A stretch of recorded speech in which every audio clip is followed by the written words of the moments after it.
Well, thank you for joining INCOMPAS as the segment of Ask Executive series on COVID-19, Managing Through Crisis. My name is Chip Pickering. I'm the CEO of INCOMPAS, and today we have Eric Fogle with us, and he is the CEO of ShareTracker.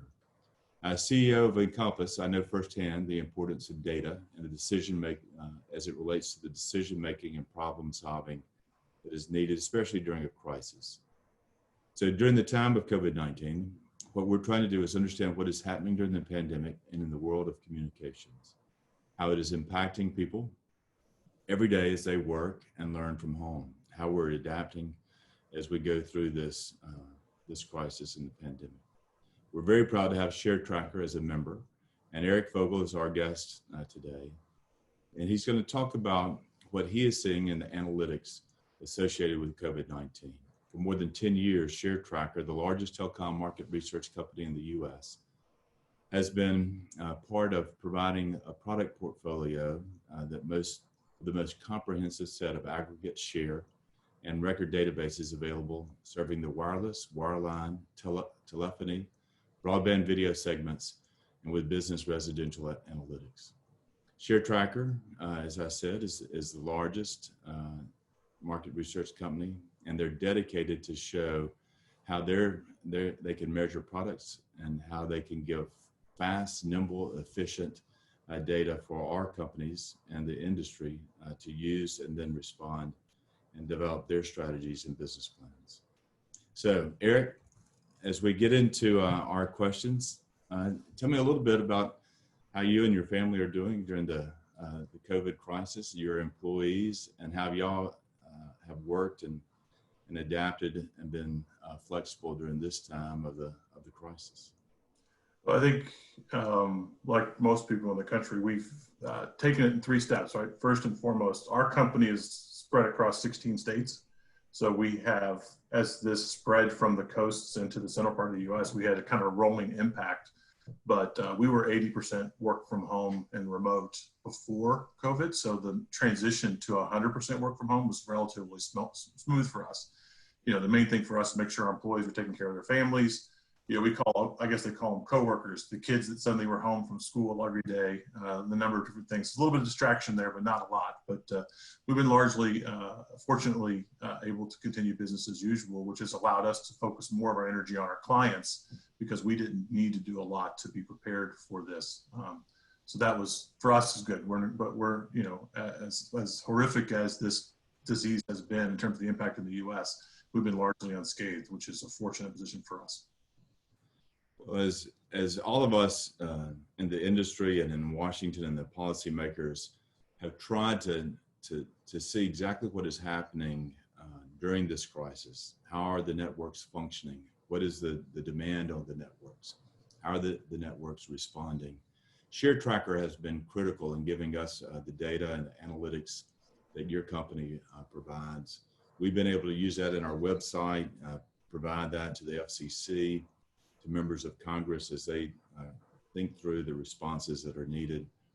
Talk a little bit about ShareTracker and what y'all are doing to track the demand, the usage, and the trends during COVID. So once we realized we were safe, I guess that our employees were in a good place and they could kind of focus on work, you know, we realized that the main thing is this is a very large, impactful, and very fast changing environment from a business climate standpoint. So we largely improved what I call the cadence of the work that we do. We typically are measuring month to month or quarter to quarter activity in the marketplace. So that as market share changes and people add or change services, we monitor that for the entire communications industry. We realized a monthly view is not fast enough. So we moved up and started measuring everything weekly. Every week, we would have a view of how many people have switched services, how many people have canceled services, so that our clients, and even just broader to the industry, like we've shared with INCOMPAS and others, everybody could see the impact week in and week out of the coronavirus and how it was impacting our industry overall. So we felt like the cadence was super important. The other is we currently survey 10,000 households every month. And so that's 2,500 households every week. So as soon as this became a pressing issue, we introduced questions into those households that we started talking to. So we have 2,500 households each week telling us how they're making communications decisions and how they're thinking about their needs going forward as a result of coronavirus. And so those two things together gave us a lot of data over the last 8 weeks. Normally in 8 weeks, we'd have 2 data points, but now we have every week or daily points. So, and we've continued to do that all throughout this. And we've seen the reduction in the economic activity, and then we've seen a recovery. We were one of the first to see switching activity and behavior start to recover because we were seeing that data every week. It was, it was helpful for people to recognize that, the bottom wasn't falling out, that there was a contraction for 4 or 5 weeks, but then business started picking back up again.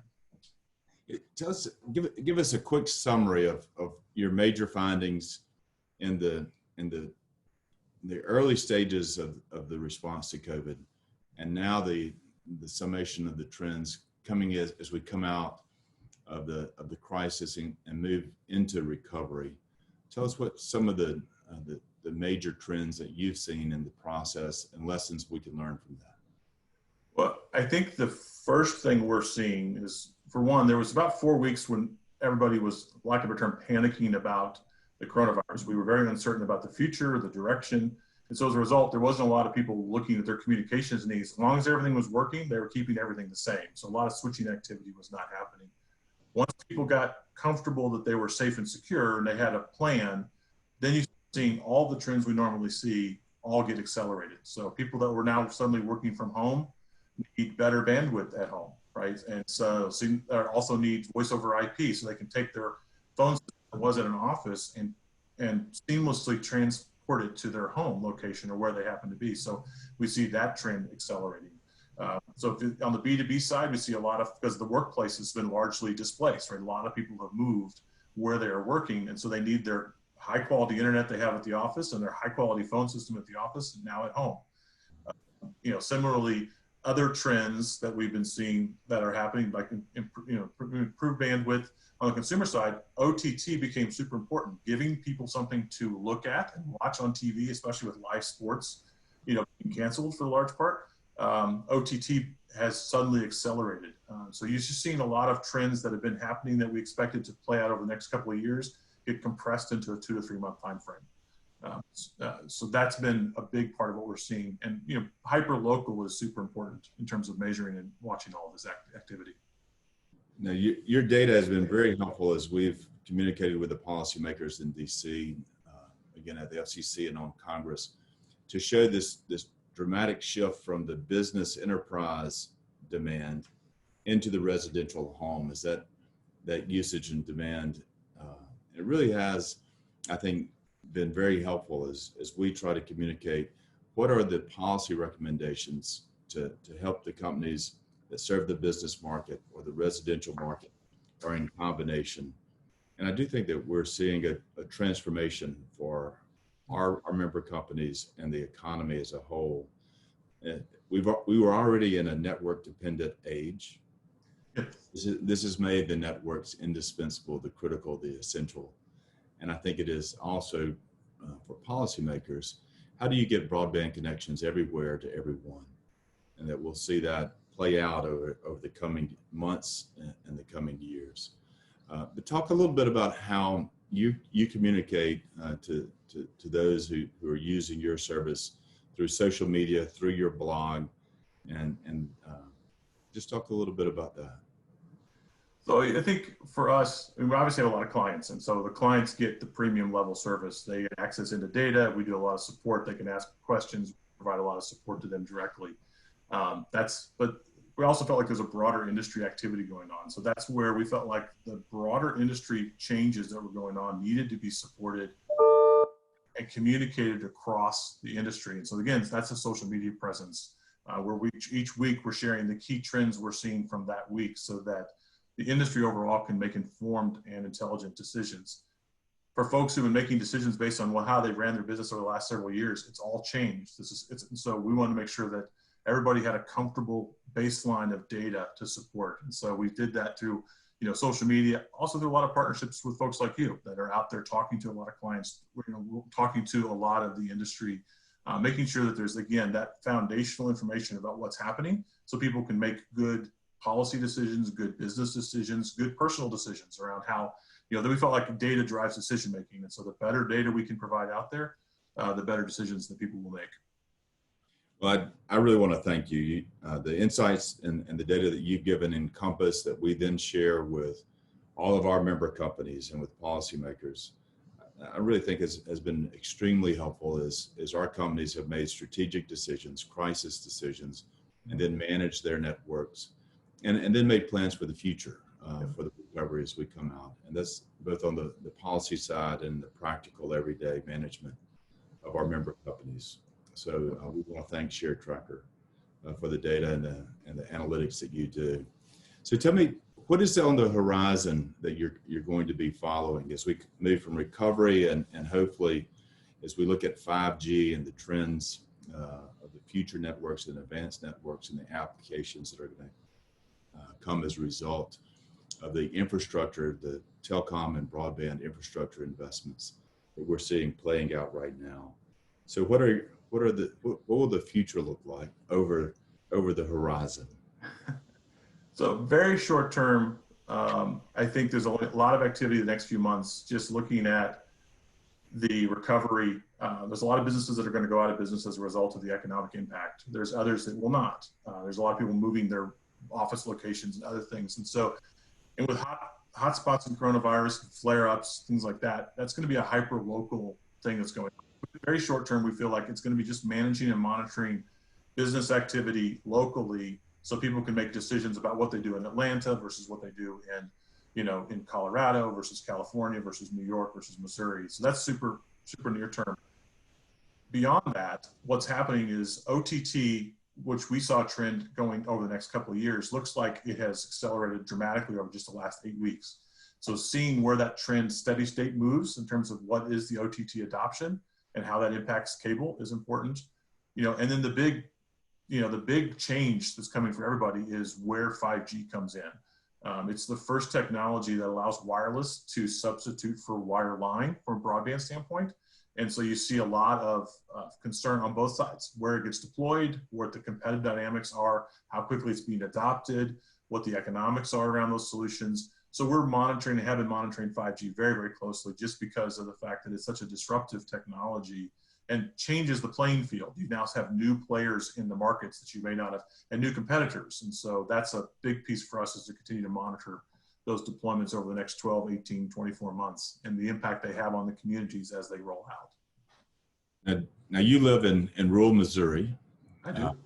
And you run a command center and a hub that goes really urban, rural, in all corners of the country. So I'm in Jackson, Mississippi, rural state. I commute back and forth to DC for my work. As you look at 5G in both urban and rural, what will the networks look like? Will there be a fixed wireless solution for rural America and a more small cell fiber densification in the urban areas? Talk a little bit of what you see rural, urban, and the investments in both markets going forward. Well, I do see, obviously those are multi-billion-dollar decisions that the carrier customers are making in terms of where to deploy. And obviously, I think none of them are foolish enough to not want an economic return. So I would expect, like previous technologies, to see 5G have its natural place in more urban dense areas where the economics are stronger. So you'll see deployment there. We've seen that already with the early deployments. They tend to be in urban centers. There's a couple of notable exceptions, but the majority of it has been in urban areas. I do expect, though, as time goes by with T-Mobile and others, they'll continue to expand speed and technology, in a lot of ways. And so we're watching, if you look, we watch census block by census block, every single one in the country. We look at the broadband share and the players, the competitors in every one of those census blocks across the country. So your community, your home, my community, my home, we watch to see the emergence of a new technology and then how it affects the economics and the competitiveness in that market. And so I expect we'll see all of that continue to play out over time. And I think what's happening now is, like, you're stuck in your home. So now your work and your broadband at home is critically much more important than what you had in DC. You may lean on your communications capabilities in DC. So I think that's going to put a lot of pressure on deploying better technology. And so when we watch Census Block with Census Block, we see where we already have cable solutions, DOCSIS 3.0 and things and others. And, we watch where we have fiber solutions that have been deployed. And then obviously now you have 5G solutions coming in. Those seem to be the technologies that have the most length. Older technologies like DSL and others, I think, are going to struggle to compete in markets like this. And so we'll see. And then there's folks really live rural that are stuck with satellite and other areas. So I think they're really excited about the opportunity for 5G. So I think, in my house, I have a 3 meg internet service. That's the only service that's available. I have one provider that's available, and they offer 3 meg. So if you can imagine trying to run a technology company, now fortunately I can drive miles and get a 60 meg service, but I have to drive 10 miles. It's a long 10 miles. So, that's a big part of this. I expect a lot of that will be transitioning over these next 12 to 18 to 24 months as people make investments and allow people to work as effectively at home as they do in their workplace. I do think for those of us who work in Washington with policy makers, there has been the crisis and then the critical turning point where broadband is now viewed really as essential and indispensable. I don't think that we'll go into a utility model, but using competition and a lot of funding opportunities and programs, whether it is the new USF, RDOF, the Rural Digital Opportunity Fund, continuing to expand fiber deployments through the E-rate program. Telehealth and telemedicine funding has really escalated and increased in the 3 COVID bills that have passed so far. Yep. So as we commute from home, as we work from home, as we learn from home, and as we do telemedicine and telehealth from home, broadband connections and the funding mechanisms really will be transformational over the next year to 2 years, both in what Congress is doing now, the FCC is doing now, and going into the next Congress. So it'll be exciting to see both the private forces and investment driving these new advanced networks, but also the funding opportunities coming through Washington to really have a new paradigm shift that we will get everyone connected. The question is, how quickly will that occur? And for places like rural Missouri with 3 megs, how do we get you to 100? How do we get you to yeah. Well, it's actually interesting life. It's by being able to live and work in a rural area, it allows me to socially distance in a way that's safer and still do my job, right? And so there's an aspect of public health in terms of broadly available broadband, so there's a lot of importance in terms of pushing that out to as many places and many homes as possible. And that's even true of areas inside cities that don't have as good a broadband services or don't have as equal access. So super important all around the work that you're doing. Well, we really appreciate you're kind of the scout on the front line, giving us critical intelligence coming back that we can then share with people who are trying to make both business decisions and public policy decisions. So we're very grateful for ShareTracker. You've been a long-term member of INCOMPAS, a great participant in our shows. We're looking forward to Las Vegas later this year. If we can continue to reopen and to slowly begin to travel, we're hoping by September that Major League Baseball will start in July, political conventions in August, and industry shows in September. And so we're looking forward to the recovery in all ways of American life. As we close, any words of advice for your clients and customers and for the industry? Any big lesson that you'd like to make sure that's not missed, or trend that you think everyone needs to be aware? I think for us, and this is, I mentioned we collect data on 40 million households every quarter. We collect data across, probably 100 million telephone numbers. We collect data on the carrier information. And that allows us to be hyper-focused on very small geographies. And with the coronavirus and the impact in local hotspots, and you think about shelter-at-home rules that are set at the city and the county and state level, a lot of this requires just hyper-local measurement. So if you're used to working from trends and working from averages and things like that, if you average too much geography together, you miss what's really happening locally. And so we have the data to support decision-making locally, which is where our industry is going. And so just encourage people to continue to drive and create data systems and data architecture and decision structures allows them to use local data to make local decisions. And that averages up to a national choice or a statewide version. But I just say, just make sure that you're using data that's available in the marketplace, either from us and others that you work with, that to make informed decisions that are hyper local in the collection of the data, and hyper accurate is super important. And so that's what I would encourage, to make good decisions that make good policy and good business decisions and good personal household decisions, et cetera, off of good data. Well, as we communicate with Washington decision makers, one of the big issues is, how do you get accurate maps that we can make good decisions and strategic decisions? Really, that what you're telling me is that you've really looked at the local markets on a very fine and granular level, so that you can give the best information to your clients as they make decisions of the best way to either deploy their networks, upgrade their networks, or serve their customers. That information can also be very important as we look at, how do we get the best maps to drive the best decisions in the federal public funds to advance broadband networks to all parts of the country. So we look forward to continuing to take your analytics, your data, your research, and sharing it with our member companies, our executives, and the policymakers in Washington. We hope to see you in Las Vegas in September. And we're looking forward to being there. Yeah. We appreciate everything that you've done for INCOMPAS and the industry. Absolutely. Happy to help out. All right. Thank you, Eric, very much. Thank you.